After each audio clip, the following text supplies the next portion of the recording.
Yes, this is the way that I am starting the video. My very most favorite chapstick ever. Peppermint chapstick. I love it.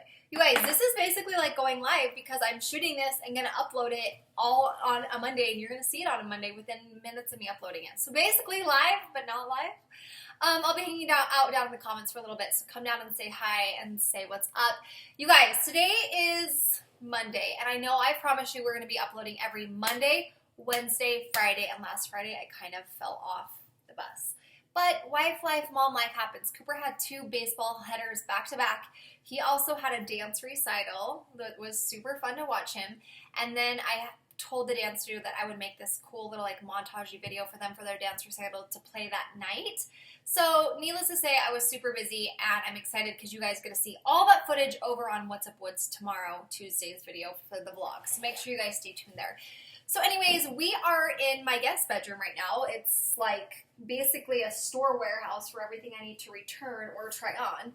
And this is basically going to be my new kind of little Carly workspace. We're on my Mac desktop, and I have my laptop right here. So this is going to be like Carly's room until we have a baby, and then this will be the baby's room. So this is my little office. It's kind of fun to have like an actual space.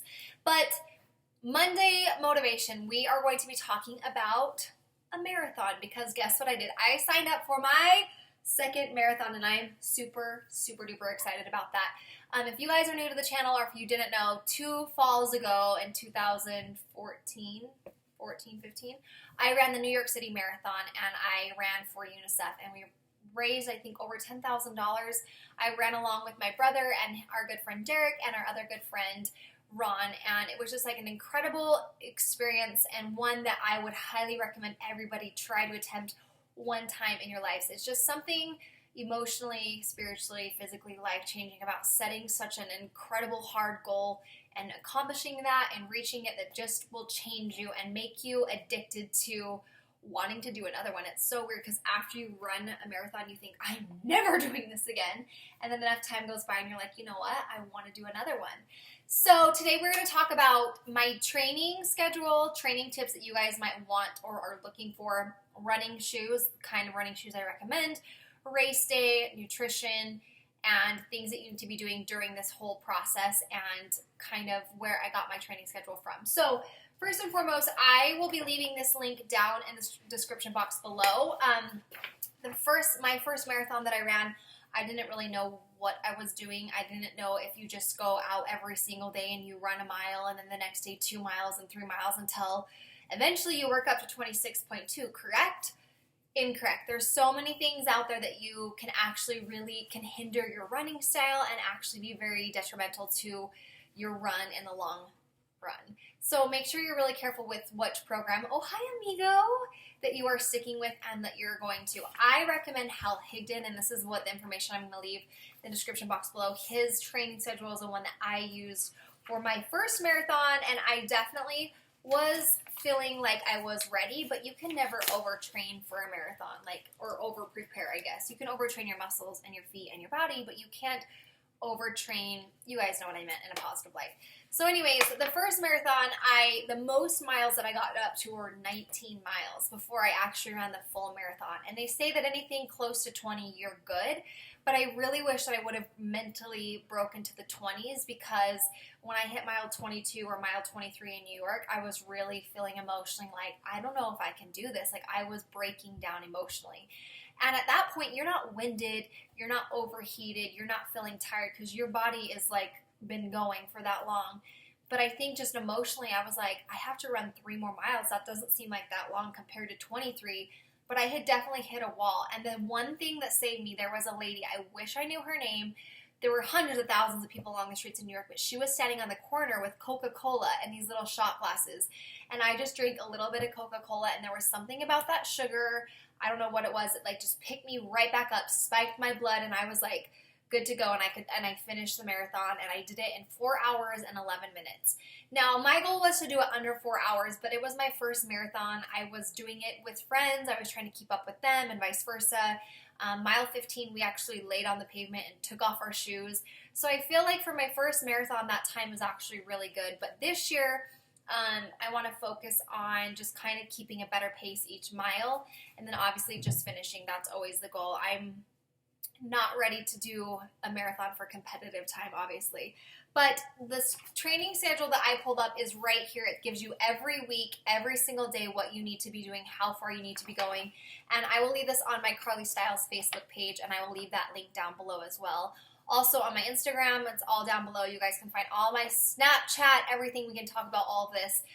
Find those links down below. Use them. I will do my best to update you with information that we're talking about now because I have so much I want to give you.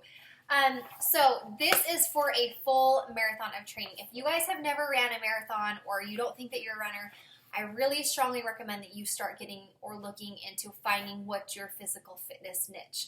Because honestly, physical activity is so important for our bodies. It's so important for future preventative heart disease, cancer. There's so many things backed by the mere thought that if every human being would commit to exercising every day, how much better the long term would be for all of us. So I really, really recommend that. I saw this incredible video on Facebook today about cancer and how exercise literally, in 2015, they did this incredible study about how exercising can almost prevent cancer. And I don't want to say that for sure because I really do believe that cancer is just one of those things where it still is stumping us all and it sucks. It really, really sucks.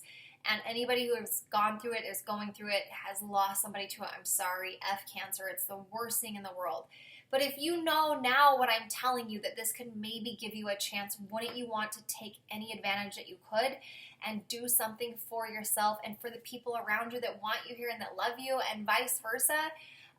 This video was about these two guys who were exercising. They drew their blood right before they exercised. They put them on a spin bike, and it was under a clinical research study at a college. It's not just two guys going out there thinking that they're going to demystify the myth behind cancer. And anyways, they exercised them for 60 minutes and then drew their blood immediately after they exercised. After they exercised, they took that blood and their blood before it, and they did the spin test where they spun their blood until they could draw a clear fluid from that blood. And then they placed the fluids on some cancerous cells. And it was incredible to see the way that the blood after the workout went in and was dealing with those cells rather than the blood beforehand. It was almost like this blood was literally fighting these cells and kind of like shrinking them and containing them into this area away from the other cells. It was incredible and life-changing and really eye-opening. And I'll leave that link down below. Hopefully I can find it again, so you guys can watch that. And again, I'm not saying that exercise is the one go-to cure-all, but it is insane if you look up the effects. So whether it's spinning, swimming, CrossFit, lifting, biking, power walking, dancing, tennis, hockey, whatever it is, just I want this video to encourage you to find out whatever it is that you need to do to move your body and make yourself healthier. If none of you are ever been runners, but this is sounding exciting for you, maybe this is your year to sign up for your first 3K, 10K, half marathon, full marathon, and we can struggle and succeed together, because I promise you it will be the best decision that you ever make. So back to the running schedule for the full marathon. This is an 18-week program, 18 weeks. I am already behind 3 weeks.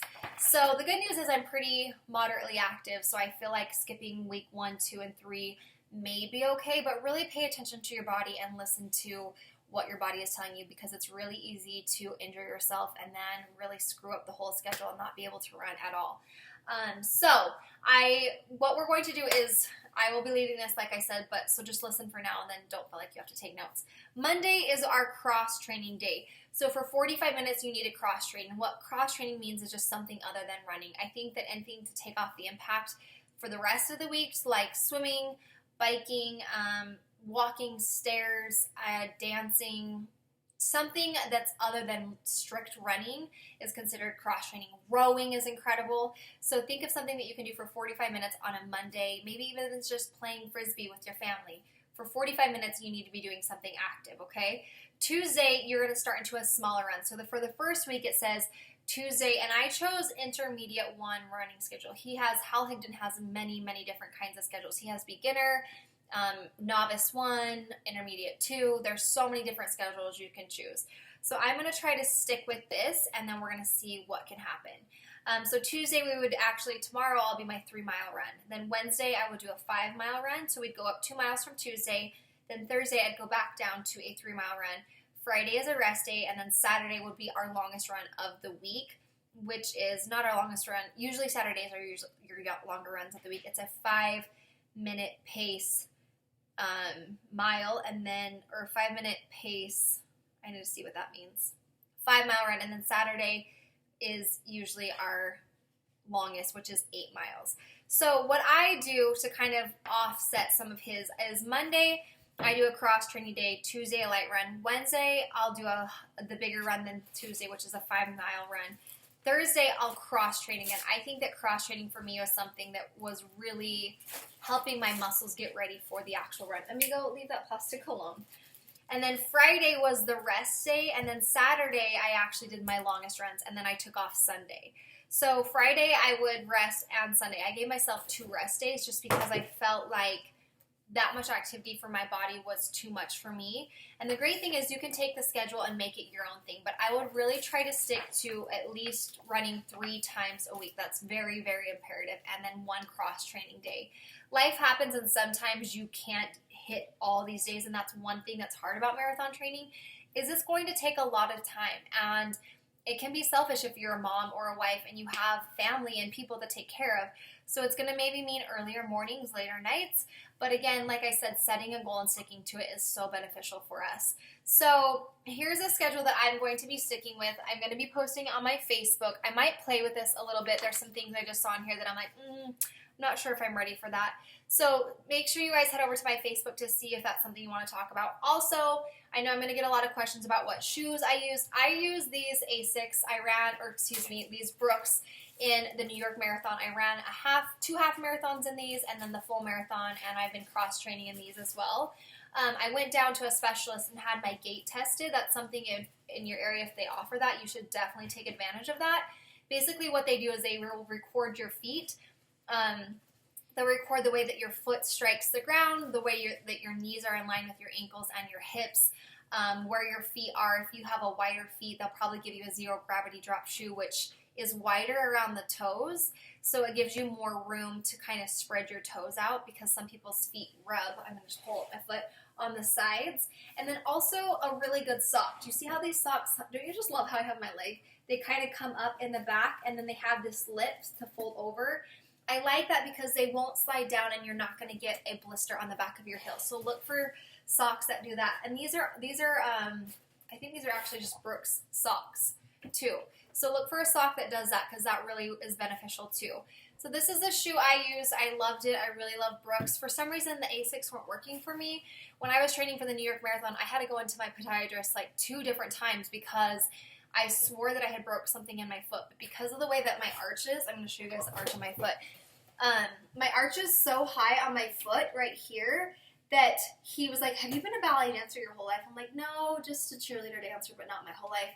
But because my arch is so high on my foot, these bones down here were taking the impact of the running, the way I was running, and it was just kind of wearing out my bones over time. So they were starting to hurt, and luckily I took enough time off, and I was able to finish the New York Marathon. But, yeah, so a good shoe is something I'd recommend. Good socks are something I'd recommend. A great music playlist. I'm really motivated by music and podcasts lately. Cooper's just hitting me with his toy. So download a really good playlist or a podcast. That's something that will definitely help you guys out to stay motivated. Sometimes even just running to the quiet was really great. I think having a community or group, so if you guys notice people down below in the comments that want to do a run and they're saying, yes, I'm in, let's do it. Cooper. Get their contact info and message each other back and forth and support each other. Running apps, the Nike Plus app, the Google app has a really good one for Android phones. MyFitnessPal has a good tracker. One way to gauge your runs is to count it on the app. So you can look back and see how long each mile took you, where you were struggling. And then another thing I want to talk about is resting.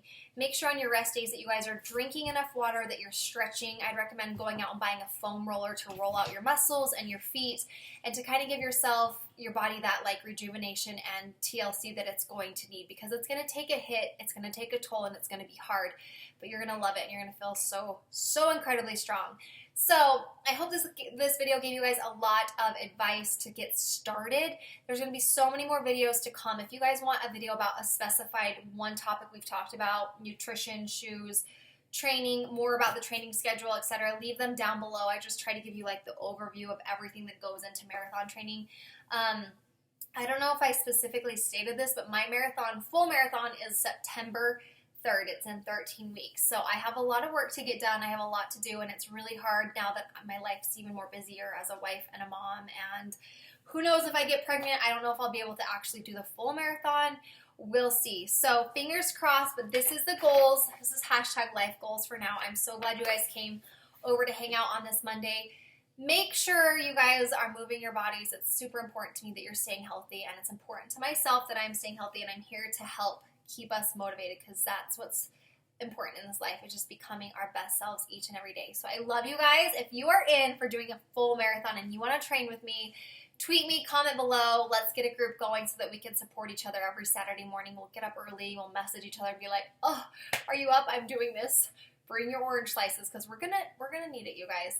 So I love you. I will see you soon. Sorry, this video has been 15 minutes, but I just wanted to get it all out there. Make sure you guys come back on Wednesday. We're going to do a Q&A with Cooper. I tweeted out what you guys wanted to ask Cooper, and he answered your questions on the couch. It's going to be so cute. So, and then Tuesday, make sure you guys check out the What's Up Woods vlog. That's going to be up. Living over there, what we did this weekend. So I love you guys. Thanks for hanging out, and we'll see you next time. Bye.